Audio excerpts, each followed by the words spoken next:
आज का जो वीडियो है जिसमें हम लोग यहाँ पे से आपके स्क्रीन पे ऑलमोस्ट 2 क्वेश्चन दिख रहे होंगे। इसको हम लोग ऑलरेडी पहले कर चुके हैं, लास्ट पहले के वीडियो में कर चुके हैं, तो आप वहाँ से जाके देख सकते हैं।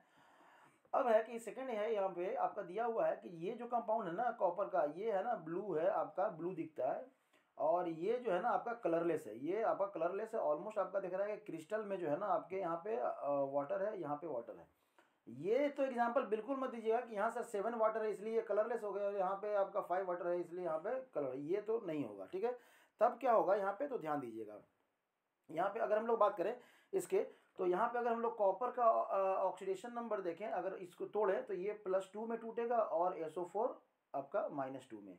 ये भी अगर Zn की बात करें तो Zn +2 में और आपका SO4 -2 में ये ब्रेक करेगा।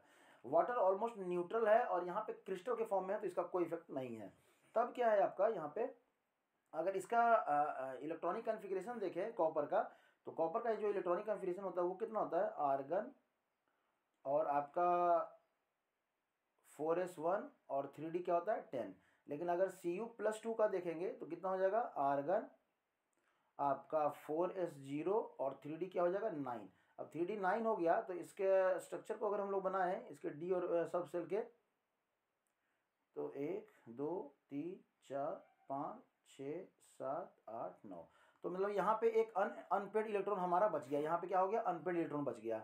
उसी तरह से अगर हम लोग इसके ऑक्सीडेशन नंबर को देखें तो +2 है, जिसके कारण अगर इसका हम लोग लिखें इलेक्ट्रॉनिक कन्फिग्रेशन, तो आर्गन 4s0 और 3d क्या हो जाएगा 10। समझ में आ रहा है क्यों, क्योंकि सॉरी 4s2 3d 10। तो Zn+ का अगर हम लोग देखें, Zn+ का तो क्या हो जाएगा, आर्गन 4s आपका क्या हो जाएगा 0 और 3d क्या हो जाएगा आपका 10। समझ में आ रहा है। अब यहाँ पर 10 है, तो इसके अगर हम लोग सेल की बात करें, इसके सेल की बात करते हैं यहाँ पे, तो 1 2 3 4 5, ठीक है। तो इलेक्ट्रॉन सजाइए 1 2, चूँकि 10 है तो आप पेयरिंग स्टार्टिंग से ही करते चल सकते हैं, ठीक है।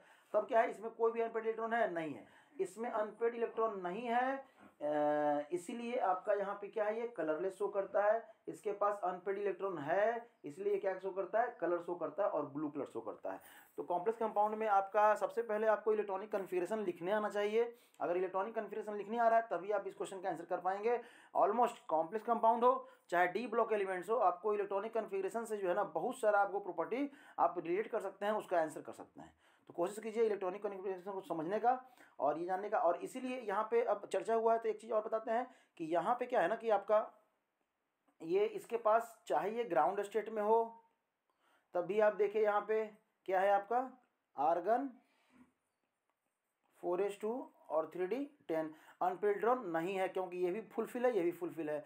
अगर ये Zn+2 में है तो भी इसका क्या था, आर्गन 4s आपका 0 और 3d 10, अभी भी इसका फुलफिल्ड ऑर्बिटल है। मतलब Zn जो है, एक्सेप्शन हम लोग पढ़ते थे वहाँ पे कि ये डी ब्लॉक होते हुए भी ट्रांजिशन एलिमेंट्स नहीं है, तो ऐसे भी आप पढ़ सकते हैं। तो अगर आपको इलेक्ट्रॉनिक कन्फ्यूजन आएगा तो आप इसका आंसर कर सकते हैं, ठीक है। थैंक यू, बने रहिए मोर वीडियो के साथ।